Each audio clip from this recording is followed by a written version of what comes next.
Mampu nggak Pak Prabowo ini? Saya terjemahkan tadi.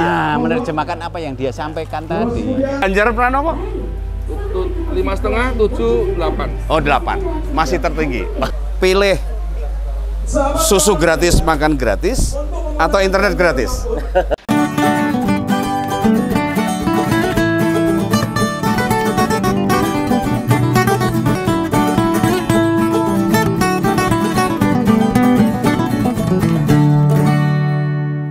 Halo, ketemu lagi dengan Om Begawan dalam liputan khusus Ngompol, Ngopini Politik.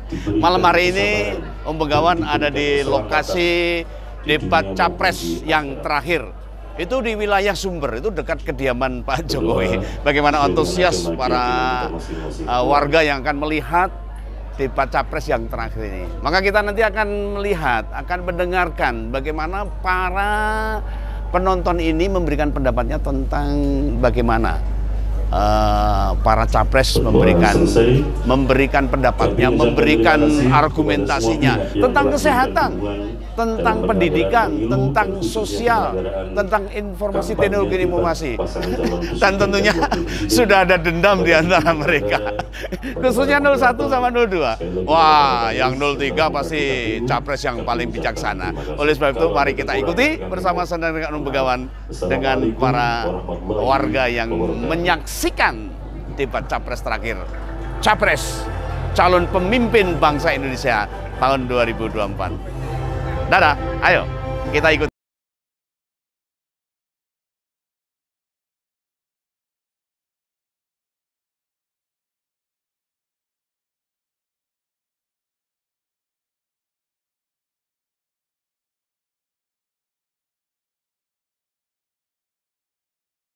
Selamat malam, Pak. Saya dari Ngompol dengan Om Begawan. Om Begawan.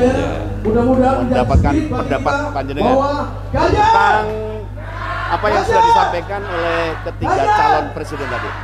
Utamanya, sepertinya Pak Prabowo mulai mengekor programnya Pak Ganjar tentang kesehatan dan tentang pendidikan. Bagaimana menurut panjenengan tentang apa yang disampaikan oleh ketiga capres tadi?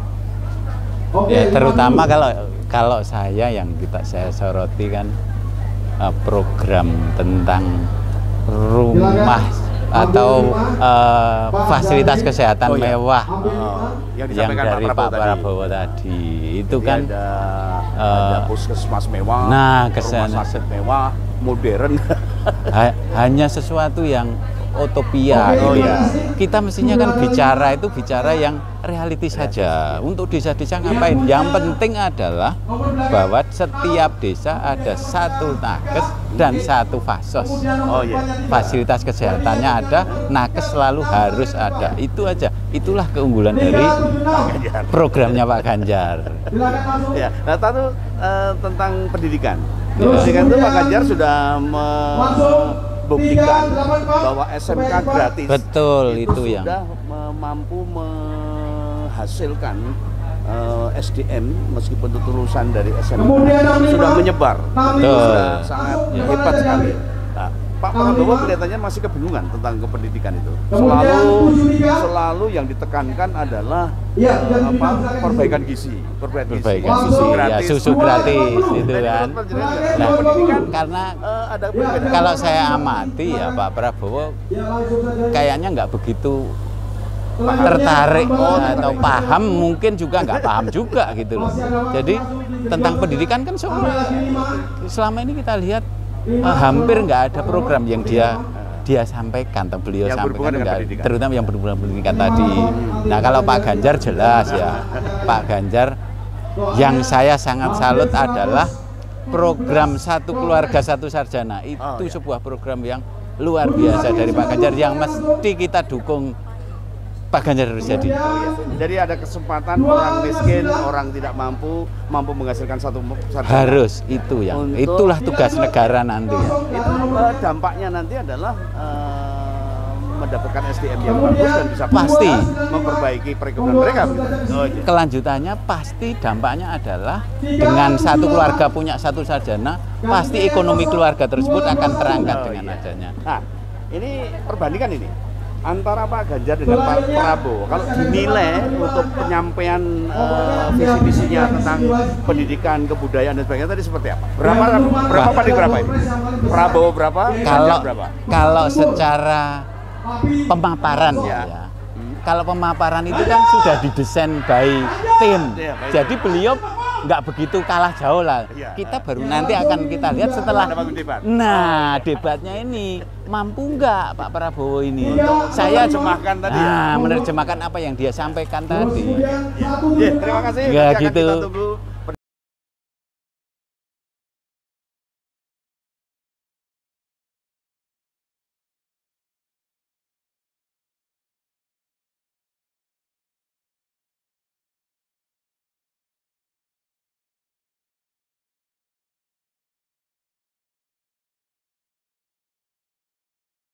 Oke, ya. Halo Mas.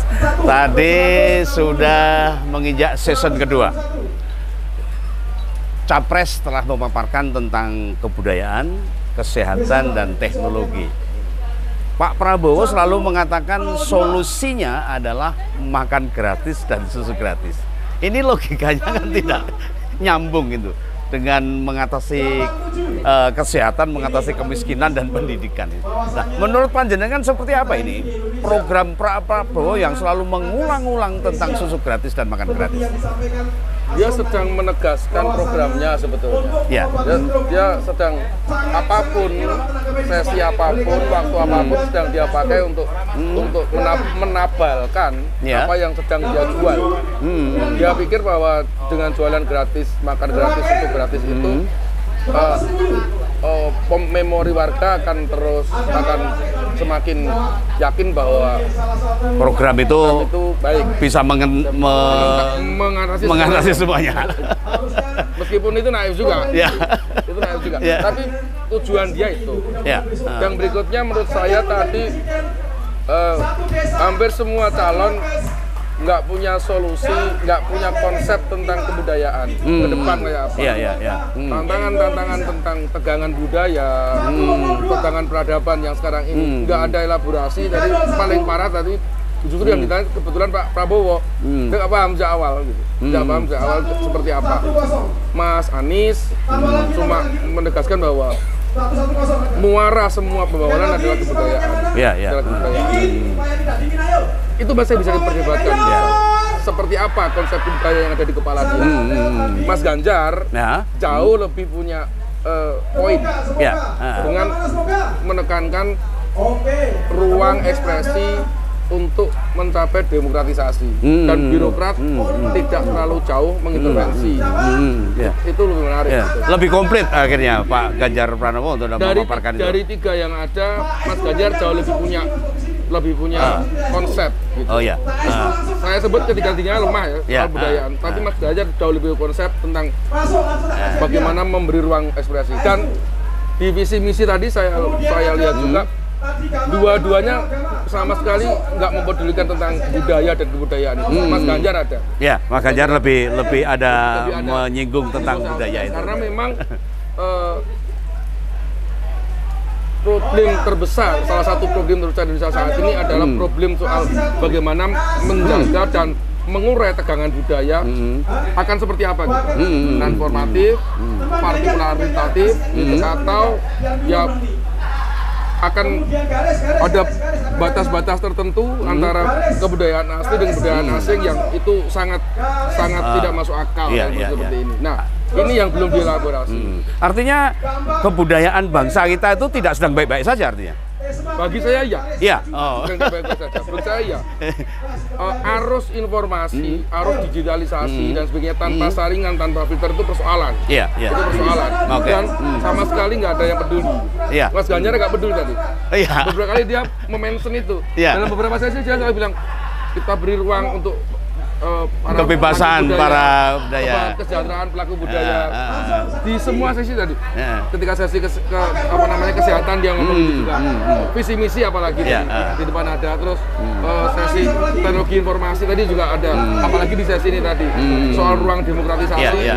Dan menurut saya kalau itu Mas Ganjar mungkin ada waktu yang lebih panjang, dia bisa ngomong itu bagaimana ruang kreatif dari seniman pelaku budaya itu akan bisa menelurkan, mengurai kode-kode budaya baru, kode-kode budaya baru bagi Indonesia saat ini. Ya, ya.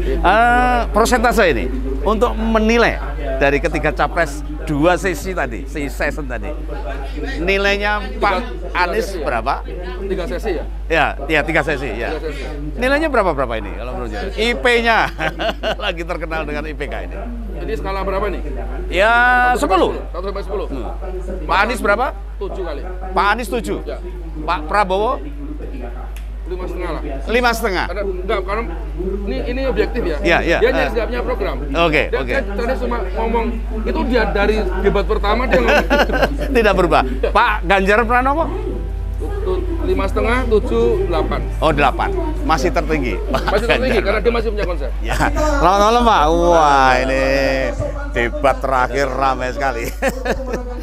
Ini tadi sesi yang keempat, saya melihat ada pernyataan Pak Prabowo. Ini kita ngupas Pak Prabowo aja karena Pak Ganjar sudah pasti lebih baik untuk menyampaikan pendapat-pendapatnya. Tadi Pak Prabowo mengatakan tentang disabilitas dan dia mengungkapkan tentang undang-undangnya disabilitas. Tapi sampai saat ini Prabowo itu tidak pernah memikirkan tentang kelompok minoritas tadi. Ini jan-jane itu maunya Prabowo itu seperti apa sih menurut panjenengan?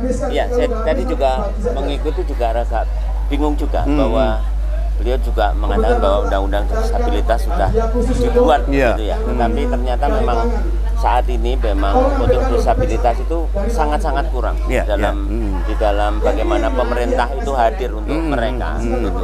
Kemudian yang kedua bahwa disabilitas ini kan banyak jenisnya, kemudian kan banyak harus macamnya. Spesifikasinya harus jelas, sehingga penanganannya pun harus jelas. Kalau ini misalnya karena tunarungu itu harus bagaimana, kemudian kalau itu tunanetra harus bagaimana, kalau cacat fisiknya bagaimana, nah, sehingga itu yang perlu spesifikasi yang harus dijelaskan dengan pasti.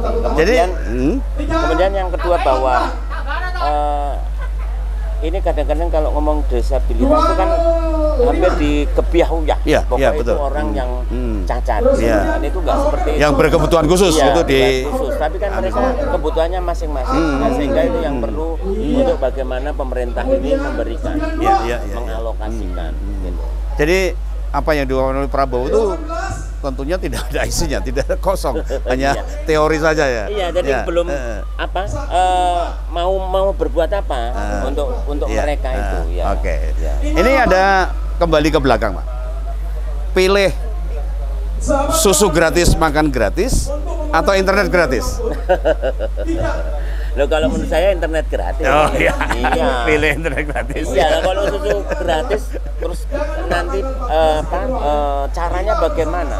Kemudian nanti yang sasarannya itu bagaimana? Termasuk anggarannya juga terlalu besar. Anggarannya itu apakah nggak sangat membengkak? Dan itu nanti maling untuk susu toh. Yang lainnya bagaimana? Ya, itulah pendapat tokoh kita di Solo, relawan Ganjar Pranowo Mahfud MD. Terima kasih Pak, selamat malam. Ganjar menang. Oke, Tadi telah mengikuti debat capres pungkasan, artinya yang terakhir. Jadi debat kelima. Ada beberapa yang kami simpulkan, ada dua yang sangat krusial yang perlu saya sampaikan supaya masyarakat mendengarkan dan memahami tentang program Prabowo susu gratis dan makan gratis. Kenapa Pak Prabowo terus ngeyel? Artinya program ini harus dilakukan dan harus direalisasikan. Ada apa dengan program susu gratis dan makan gratis ini? Kenapa harus direalisasikan? Itu yang pertama, sangat krusial sekali. Karena ini menurut anggaran, menurut programnya, prosesnya, penanganannya, realisasinya sangat sulit dilakukan. Dan ini kenapa? Ada apa? Motivasinya apa? Prabowo selalu ngeyel untuk program susu gratis, makan gratis. Selalu harus dilaksanakan. Yang kedua, jejak digital tentang Prabowo mengatakan bahwa yang setuju dengan internet gratis itu otaknya lambat. Itu sangat intimidatif sekali itu. Dan dia tidak mengakui bahwa dia telah melakukan, telah mengucapkan, dan ini jejak digital tidak bisa dihapus. Maka Pak Ganjar mengatakan jejak digital tidak bisa dihapus, Pak. Masyarakat lebih suka internet gratis daripada susu gratis dan makan gratis. Begitulah Ngompol pendapat Om Begawan dalam debat capres yang terakhir ini. Jumpa lagi di Ngompol berikutnya. Salam Begawan, sampai jumpa. Dadah.